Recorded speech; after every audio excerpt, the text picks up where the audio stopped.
You know what, Jeff? You're the biggest mistake I ever made. I should have left you the day after the wedding.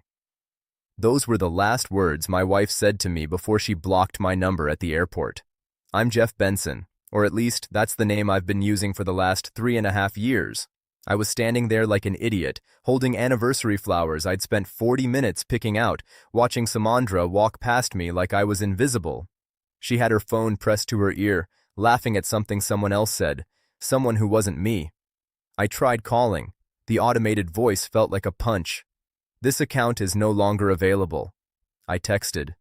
The message stayed green, never delivered. That's when airport security approached, their expressions a mix of pity and suspicion. Sir, the lady asked you to stop following her. My hands started shaking, and I dropped the flowers. White roses scattered across the terminal floor like a surrender. Then my phone buzzed. Unknown number. She doesn't know what you found, does she? I looked at my wedding ring, then at the old photograph hidden in my wallet, the one of Elena. My hands weren't trembling from sadness. They were trembling from rage I'd been burying for 3.5 years. Please, before I continue, help support my community by hitting the subscribe button and also liking and sharing the video. Thank you. Let's go ahead. 7 days. That's how long I waited before I stopped pretending this was normal. Day 1, I called her mother. Didn't she tell you where she was going? No. Day 2, I called her sister. Same confusion. Day 3, her best friend laughed. Simondra said you knew about the trip. Day 4, I couldn't take it anymore. I'd never been allowed in Simondra's home office. She kept it locked, said it was her sacred space for work. I broke the lock with a screwdriver, my heart hammering. Inside, everything was obsessively organized, except for the burner phone taped under her desk. I powered it on. Messages from someone saved as V filled the screen. Can't wait for Bali, baby. He suspects nothing. The money cleared. We're finally free. I'll be Mrs. Laurent again by next week. Laurent. Viktor Laurent. The name her mother mentioned at the funeral 4 months ago. The name that made Simondra's eyes go dead and dangerous. But it was the bank statements that made me sit down hard. $88,000 withdrawn over 11 months, small amounts carefully timed, and every withdrawal happened the day after she worked late. The day after she came home smelling like cologne I didn't wear. The certified letter arrived on day 8, not divorce papers, a legal notice from Morrison and Harper, attorneys at law. I drove there in a daze, still processing what I'd found.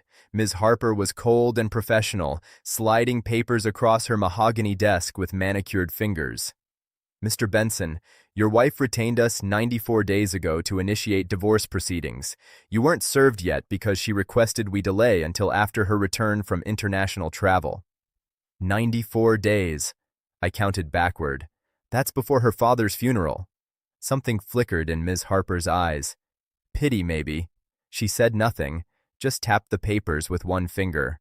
I stood to leave, my legs barely holding me. In the waiting room, I heard the receptionist whisper to someone on the phone, "Is he the one whose wife?" The door closed behind me. In my car, I pulled up my banking app.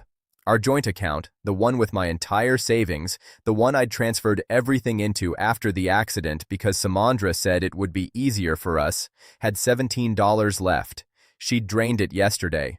While she was somewhere over the Pacific Ocean, she'd drained our life. Rodriguez came recommended by a friend who'd survived his own messy divorce. Ex-FBI, built like a bulldog, with eyes that had seen everything twice. Your wife isn't in Bali for vacation, he said 48 hours after I hired him. She's there for a wedding, her own. He slid photos across the table. Simondra on a white sand beach, her head thrown back laughing. Next to her, a tall man with silver hair and a smile I recognized from old social media searches. Viktor Laurent. More photos. Simondra trying on wedding dresses in a boutique with Indonesian writing on the window. A marriage license application with both their names. But we're still married, I managed. Not in Indonesia. And technically, with the fraud involved, Rodriguez paused, studying my face. There's something else. Your wife's been funneling money, but not to herself. He opened another folder. Bank records showing the $88,000, but it hadn't gone to Viktor. It had gone to pay off his gambling debts, his back rent, his criminal attorney fees from a pending assault case in Munich. She's been bankrolling him for almost a year, Rodriguez said. Question is, why? What does he have on her?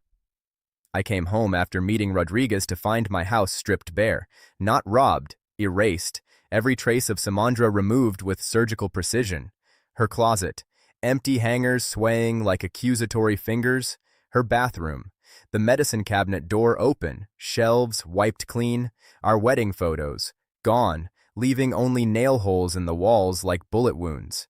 The only thing she left was a note on the bare mattress. She'd even taken the sheets. Thank you for everything. Thank you. Like I was a hotel concierge, like 3.5 years of my life was a service she'd tipped for. My phone rang. Simondra's mother, sobbing so hard I could barely understand her. Jeff, please tell me it's not true. Please tell me she didn't steal her father's inheritance and run. Please tell me my daughter isn't... I hung up, opened the locked drawer in my desk. Inside, documents Simondra never knew existed. My real passport, German, with my birth name, Josef Bergmann. Bank statements from accounts she'd never seen. A file folder labeled Viktor Laurent, Criminal History, and underneath it all, a photograph of a woman with dark hair and green eyes. Elena, my fiancée, the woman Viktor destroyed 8 years ago. I didn't pack, didn't cry. I sat in the dark house and made 3 phone calls that would burn Simondra's world to ashes. Hello, IRS. I need to report tax fraud involving an inheritance. I gave them every detail. How Simondra's father's will required 3 years of marriage to a person of moral character before she could inherit. How she'd married me as a timer, not a partner. How she'd hidden the $4.2 million from taxation. Second call. Immigration services? I have documentation of fraudulent marriage for the purpose of financial gain. The officer's voice sharpened with interest. Third call. Yes, I'll hold for the district attorney. This is regarding interstate fraud and conspiracy. Between calls, I thought about the car accident 2 years ago. How I'd seen Simondra's hand dart out in my peripheral vision, grabbing the wheel, jerking us into traffic. How I'd pretended not to see. How I'd let her shatter her own leg. Let her blame me. Let the guilt chain me to her for 20 more months. Because I needed time. Time to document everything. Time to build a case so airtight that Viktor Laurent would finally pay for what he did to Elena. Simondra landed at midnight on day 14, glowing with her tan and her secrets. I know because Rodriguez had someone watching. She turned on her phone in the customs line, smiling as she unblocked my number, probably expecting 100 desperate messages begging her to come home. 0 messages, not one. She tried calling, disconnected number. The smile faded. She grabbed her luggage and drove to our house, her house, the house she'd already mentally sold to start her new life with Viktor. Police cars in the driveway, 3 of them, lights off but presence heavy. An officer stepped forward as she got out of her car. Mrs. Benson, we need to talk about your husband.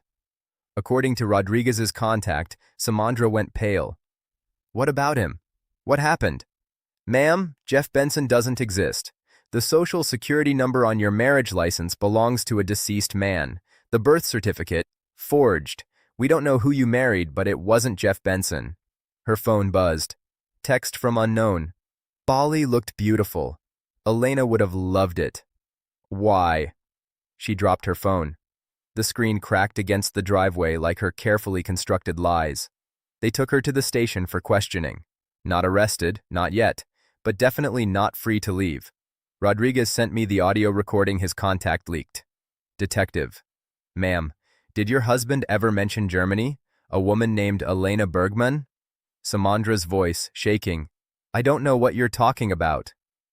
What about Viktor Laurent, your fiancé from 7 years ago? Silence, then. That was over. Ancient history. Is it? Because our financial investigators found $88,000 transferred from your accounts to pay Mr. Laurent's debts, and we found records showing you've been in contact with him for, let me check, 39 months. That's longer than your marriage to Jeff Benson. More silence. Then Simondra's voice, smaller.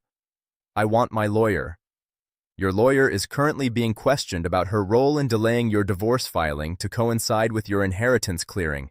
She's been very cooperative. I listened to the recording 3 times. Not because I enjoyed her panic. I didn't. Because I needed to hear it to believe this was real. That I'd actually done it. That Elena could finally rest. My phone buzzed. Text from Natasha, Elena's sister. Viktor just got arrested in Bali. German authorities are extraditing him. We got him. Simondra made bail, her mother mortgaged her house, and the first thing she did was check her bank accounts. Rodriguez's contact said she screamed so loud in the bank lobby that security almost called police. $4.2 million. Gone. Transferred out in systematic chunks over 72 hours, all authorized with her login credentials, her security answers, her fingerprint verification on the mobile app. She called Viktor, straight to voicemail. Called the Indonesian hotel where their wedding happened. Ma'am, that venue is a restaurant. We don't perform wedding ceremonies. The wedding photos on her phone, she finally looked at them closely. The officiant was a waiter. The marriage certificate Viktor showed her was printed on regular paper with clip art borders. She'd been conned by the same man she'd helped con me. Her doorbell rang at 7 p.m. A woman stood there, early 30s, dark hair, Elena's green eyes. Hello, Simondra. I'm Natasha Bergman. We should talk about Jeff, and Viktor, and my sister Elena, who killed herself after Viktor destroyed her life. The sister your boyfriend murdered financially before she took her own life. Simondra tried to close the door. Natasha's boot blocked it. We should also talk about the $4.2 million you're looking for. I was already in Bali when Viktor was arrested. I'd been there for 3 days, actually, staying in a hotel 2 blocks from his luxury villa. The villa I'd booked and paid for using one of Viktor's own stolen credit cards. Rodriguez called when German police had him in custody. He's asking for you. Says he wants to make a deal. I went to the detention center. They let me in because I told them I was a witness, which was technically true. Viktor was in an interrogation room, hands cuffed to the table, his silver hair greasy and his expensive clothes rumpled. He looked up when I entered. For 5 seconds he didn't recognize me, then his eyes widened. Yosef. I sat across from him. Hello, old friend. We have unfinished business. I didn't know, he said quickly. I didn't know Elena would. I never meant. You stole $200,000 from me. You seduced my fiancée. You convinced her I'd cheated on her with fabricated evidence. She killed herself 3 months after you disappeared with my money. Did you spend even 1 day thinking about her? Viktor's jaw tightened. That was 8 years ago. For me, it was yesterday. Every single day for 8 years. The FBI arrested Simondra 6 weeks after she returned from Bali. Conspiracy to commit fraud, tax evasion, insurance fraud related to the car accident, and wire fraud. They had everything: recordings, bank statements, the traffic camera footage showing her grabbing the wheel that I'd anonymously sent them 2 years ago. Rodriguez told me she asked for me during processing, asked where I was, if I was safe, if I'd testified against her. Tell her, I said, that Jeff Benson sends his regards. Her trial was fast. The evidence was overwhelming. Ms. Harper, her attorney, turned state's witness in exchange for immunity. Apparently, Simondra had confessed everything during their privileged sessions, not knowing Harper was documenting it all. 7 years in federal prison. Viktor got 15 years in Germany for fraud across multiple countries. Interpol had been building a case for years. They just needed someone to crack his network. Natasha and I gave them everything. The day of Simondra's sentencing, I stood in the back of the courtroom. She saw me as they led her out in handcuffs. Our eyes met.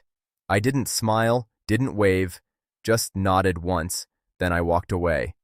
1 year later, Simondra received a postcard in prison. No return address, just 4 words on the back. Elena can rest now. The front showed a sunrise over mountains in Switzerland. Natasha told me Simondra stared at it for hours. Natasha visited her once, not for Simondra, but for closure. She told Simondra about Elena's charity, the scholarships funded by the recovered inheritance money. Your father's money is changing lives, Natasha said. He'd be proud it's being used this way instead of funding Viktor's schemes. Simondra apparently broke down crying. Natasha said it was the first real emotion she'd seen from her. As for me, I'm in Switzerland now, standing at Elena's grave with the journal I kept during those 3.5 years. Every lie Simondra told, every manipulation, every moment I wanted to quit but didn't because Elena deserved justice. I placed the journal on her headstone. It's done, I whisper. You can rest now. So can I. The gravestone reads, Elena Bergman, beloved, gone but never forgotten. Justice served. I walk away lighter, freer. Josef Bergman isn't hiding anymore. And Jeff Benson? He was never real, just a ghost who haunted the guilty until they paid.